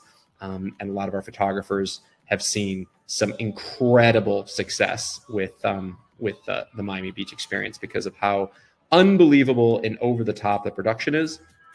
And this gives you a little bit of an idea of what the swim looks like. We also have some epic content from some of our photographers like Scott, who shot this on like one of the lifestyle days. So Miami is a very popular one. It's sold out every year. And that one is also coming up in April. And it is an unbelievable experience. And then, of course, to cap it all off, we have the French Dream Castle experience, which is, of course, close to my heart because it's at my own 49-room, 13th century palace in France. That is an unbelievable experience. And obviously the great Eric Smith just was here, which is cool. And I know I did the last few webinars live from my castle. But this is an experience like no other. The entire castle is decked out with 24 karat gold wall sconces and chandeliers. We have $30,000 gold leaf beds, everything. It's like marble floors. It's completely over the top and an experience of a lifetime. And you get to shoot with top models and shoot unbelievable content. Whether you're into high fashion or whether weddings or portraits, we have opportunities to do either, as well as period piece stories like this, shot on location. So it's a really exceptional experience.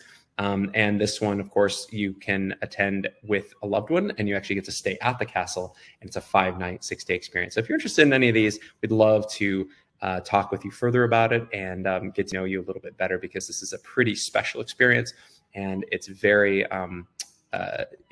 personalized to you. We also have Michelin star chefs so that you can have your dining experiences are completely over the top. Okay, so Siku Wilson asks a question. Okay, I have a question in partial regards to the gentleman with asking about the price. What about the fear of missing out? You had a client with stuff and they said, I can get it done somewhere else. Do you just tell them, okay, go ahead and get it done or somewhere else? You know what, Siku, I don't know if I would just straight up tell them, go get it done somewhere else, because they'll just not work with you. I think, Siku, it's better to educate the client on the value and the total cost of what a production is supposed to be and why you are valuable as the photographer to get there. And we can coach you on what to say and how to do that. But essentially, Siku, that's what I would say. I would be very careful not to just throw away the opportunity, but I would see how much we can get from it. And I've had it many times where the client said that they didn't have the budget, but then I coached them and I also asked a lot of questions, and it led to me upping their budget and coming up with a solution that would work for both them and me. So, but generally I always go high anyways, and you can always negotiate. They can negotiate you down, but definitely hold value in what you think you deserve for the shoot. And also make sure you make a profit from it. Because I have a lot of photographers who shoot commercial productions and they don't charge enough and they don't really make much of a profit off of the shoot. So Fred Bergeron asks, I've seen so many photos of models with their eyes closed. What poses are appropriate for closed eyes? Well, not a lot of pictures that I've shown show closed eyes. Most of them have their eyes open, but it is okay to have scenes where the models do have their eyes closed in certain situations. I would say that, this is one situation at the French Dream Castle that I think that does look okay. I actually have versions of her with both her eyes open and her eyes closed, but I felt like this one had a little bit more feeling to it because it's almost like she's putting her hand up to her face and she's thinking and feeling. And I kind of feel like there's something going on that in her expression. And to me, that's really important. So I feel like that is a good representation of a shoot in which it's okay to have the eyes closed. There's also, I think that the scene with the parachute, that girl also has her eyes closed. I think that that's a really good example of another image that it makes sense to have the eyes closed because it's just another kind of that ethereal feel when it comes to how she's, feeling. But generally, I would say more times than not, I do have the model's eyes open. I think that it's good to have some connection with the model. And, you can have them looking directly at you if it's more of a beauty image. If it's, more of a high fashion image, maybe they're looking off to the side. A lot of these, there's kind of a mix between directly at camera and off to the side. But it's going to be the nuances and taste and how you really feel about how you connect with the models. But just so you know, if the model's looking directly at you, it is more jarring. So it is more of like right in your face. But that's a good question. Okay. Okay. And then Joel Mora asked, where can I find permits for on-location shoots? So Joel, good question. Every location has their own permitting regulations. Generally, they're very expensive and they're a lot of paperwork to get, but they're valuable because you don't want to go out on location and then be kicked off because you're in the middle of a big shoot and you get kicked off because you have a permit. So I do recommend getting a permit if you're in a public space. If you're in a private space, usually you don't have to. I mean, technically, a lot of times, you may be supposed to, but if you're in a private estate, you don't need a permit. So I do recommend shooting at private locations like private mansions, private estates, private homes. It makes it a lot easier. That way you don't have to do the permitting. But if you are shooting in a public space, you do often need a permit depending on where you are.